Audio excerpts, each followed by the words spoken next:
Hey everyone, I put my MG Hector CVT to the test across all kinds of roads, crowded city streets, open highways, and even those winding hilly climbs. But here's the kicker. Every scenario needs a different approach if you want to get the best mileage. And here's the hook. Believe it or not, just a few small changes in how you drive can give you 2 to 3 kilometers per liter more. Doesn't sound huge? Well, over months of driving, it adds up to thousands saved.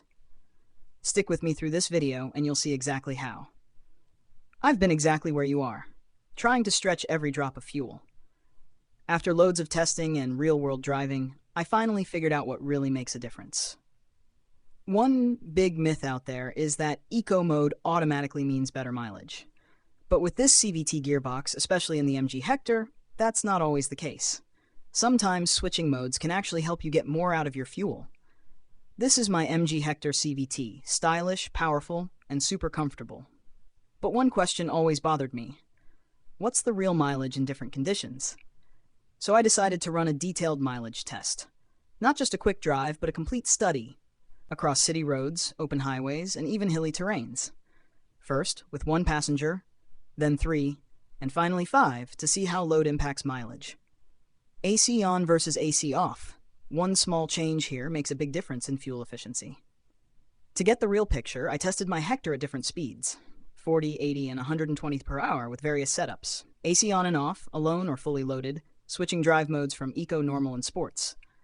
Altogether, that's 54 different combinations, letting me pinpoint what really works, and the results were surprising. To keep it fair, I ran 18 tests at 40 kilometers per hour in the city and hills, adjusting passenger load, AC usage, and tracked the efficiency in each case.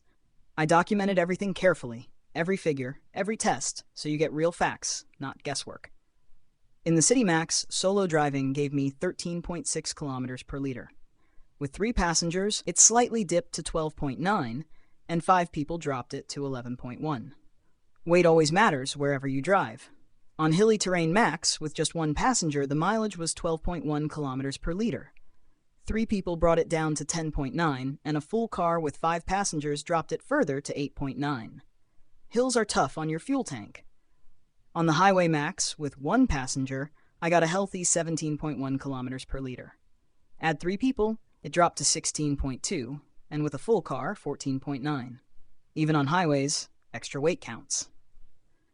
Now, I know some brothers will say, app versus tank to tank, which one is real? And honestly, they're right to ask. Here's the truth. I calculate based on kilometers driven and the petrol I actually filled.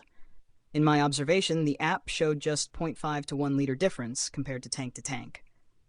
That's acceptable. The trend is still accurate. So how did I actually do it? Let me break it down for you. But before I dive into how I nailed this mileage, know that it took a few daily habits to achieve it. Here's a quick tip. Never rush a cold start.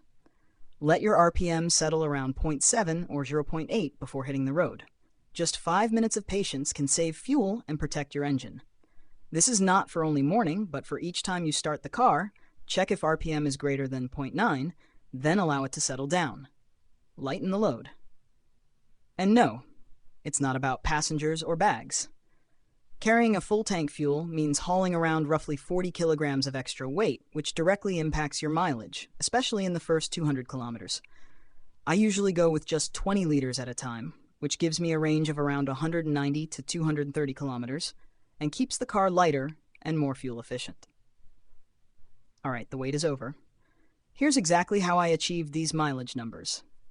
In city driving, whether you're by yourself or with a few friends, using the AC only has a minor impact on mileage if you drive carefully.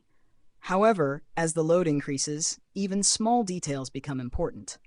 Pay attention to how your car responds. If you notice the engine struggling or the RPMs rising when you press the accelerator, switch the drive mode to normal. This change will help increase the RPM and improve performance. In the hills, mileage drops as you load up. But AC on or off, it doesn't change the fact that climbing steep roads burns more fuel, but can be maintained by using normal mode with combination of sports mode.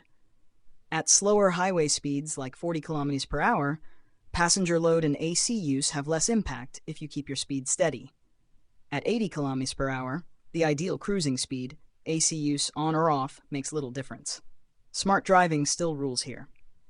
When driving on highways at 120 kilometers per hour with 3 or more passengers, use manual mode and keep the car in 8th gear for maximum efficiency, as this helps maintain low RPMs. If you're cruising above 95 kilometers per hour, it's best to switch to manual mode and stay in 8th gear. Also, avoid keeping the windows open at high speeds, as it reduces fuel efficiency. At these speeds, whether the AC is on or off doesn't make much difference. To sum it up, keep your tire pressure right, use driving modes wisely, cruise steadily on highways, avoid harsh braking or acceleration, and keep up with regular servicing. These habits make a big difference. I'm sharing my own experiments so you can save fuel too. Subscribe to join the journey, and ask me anything in the comments below.